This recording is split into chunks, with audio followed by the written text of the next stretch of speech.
Magandang umaga po sa ating lahat. Kasalukuyan kayong nanonood ng HOTV.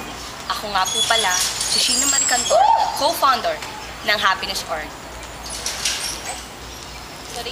At narito din po si Mr. Kevin Manalese, isa rin pong miyembro ng Happiness Org, para talakayin sa inyo ang estatwa ni Oble. Magandang tanghali po. Ang aking tatalakayin ay ang estatwa ng Oblation o ang Pahinungod. Isa sa mga simbolo ng Universidad ng Pilipinas. Madalas nating makita ang nasabing estatwa sa mga logo at iba-iba pang bagay na may kinalaman sa ating universidad. Ang estatwa ng Pahinungod ay nililok ni Guillermo Tolentino katulong ang kanyang estudyante sa sining na si Anastasio Caido.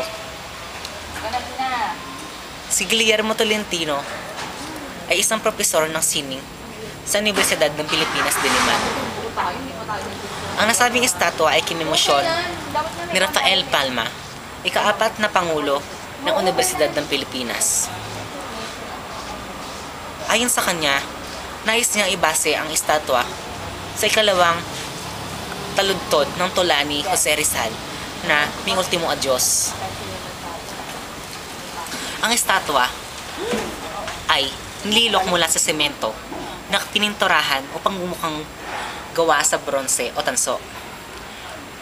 Ang nasabing estatwa ay may tangkad na 3.5 metro na ayon kay Tolentino ay sumisimbolo sa 350 taong pagkakasakop ng mga Espanyol sa ating bansa.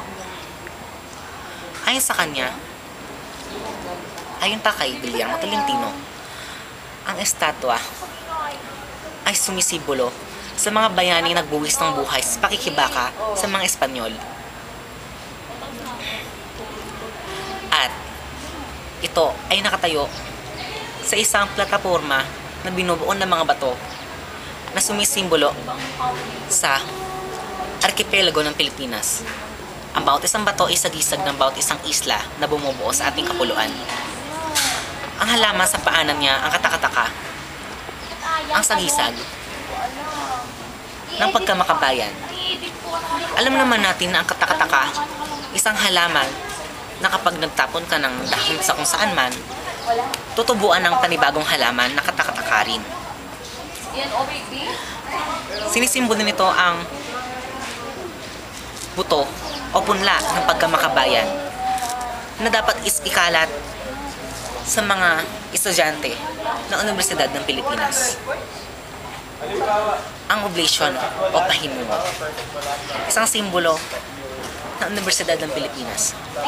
Naway bilang mga eskolar ng bayan, ating maisakatuparan ang mga sagisag na ibinibigay sa atin ng nasabing rebuto upang sa ating paglabas sa universidad, itaas noon nating maharap ang panibagong mundo na sasalubong sa atin. Yun lamang po. Maraming salamat po. And goodbye!